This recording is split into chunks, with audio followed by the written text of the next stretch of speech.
As you heard there, police have begun arresting climate activists blocking a major Wellington intersection. At least 3 people have been removed from Lambton, Quay and Bowen Street, where members of Extinction Rebellion have been protesting. Now, hundreds of activists from the group have taken to the streets of Wellington to kick off a global day of action against climate change.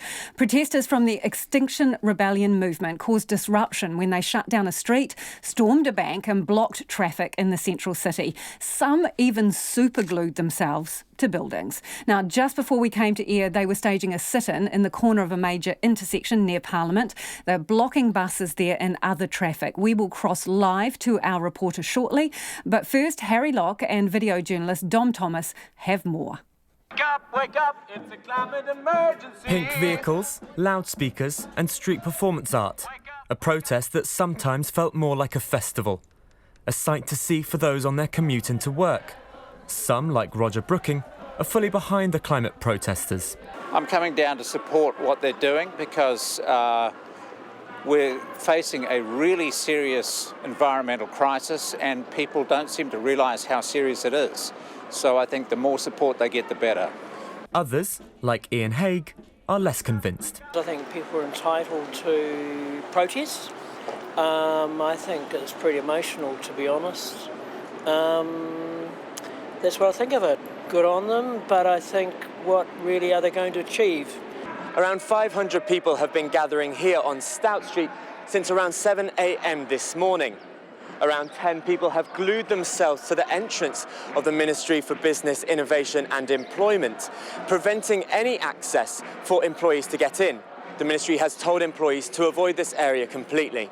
To prevent being physically removed by police, protesters attached themselves to 2 pink vehicles at either end of Stout Street.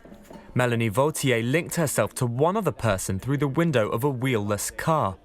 She says the action today is aimed at getting governments to change their mindset when it comes to climate policies. Tell the truth, so declare a climate and ecological emergency and be real about the seriousness of the situation. The second one is to be carbon neutral by 2025, so that would include with OMV withdrawing those permits so they can't go drilling offshore or onshore oil. And the third one was to set up a citizens' assembly so that we can go kind of beyond politics and all the trappings and failures of the political system. It was around half an hour into the protest when the steps of the ministry were commandeered. The activists say they deliberately chose MB because it's encouraging and enabling the exploitation of oil, gas and minerals. In response, an MB spokesperson said, "We are committed to ensuring New Zealand's abundant and diverse energy resources meet the country's energy needs that support our way of life, the economy and the environment as we transition to a net zero emissions economy." Jeremy Logan is one of those who attached himself to the building, providing a human barrier to the entrance. I've never done anything like this before. This is new to me. We're doing it because we're really concerned. You know, as ordinary citizens, we're really worried about the inaction of government. With all the action at the front, civil servants started using the back door to sneak in. But when the protesters grew wise to that entrance, they closed that off as well. Though that didn't stop some employees still trying to get in, albeit unsuccessfully. Try and get to work. It'll be hard to get to work when the place is flooded as well. When things settled down, Simon Oosterman addressed the crowd. We all want a future where life thrives. I want my kids to grow up and enjoy the beauty of this world like I did. I want them to have the same opportunities that I did. But business as usual is pushing us towards mass extinction. In the afternoon, protesters headed to an ANZ bank branch on Lambton Quay, where following a die-in, the bank was subsequently closed down. 6 activists superglued themselves to a glass wall inside the branch, including one 15-year-old. Extinction Rebellion defines themselves as an international movement that uses non-violent civil disobedience in an attempt to stop mass human extinction.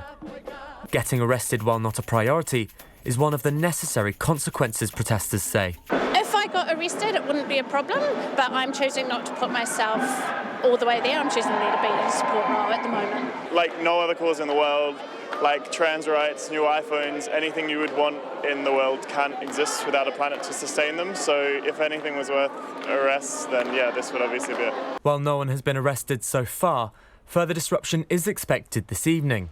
The protest today in Wellington is just the first of about 60 rebellions in cities across the world.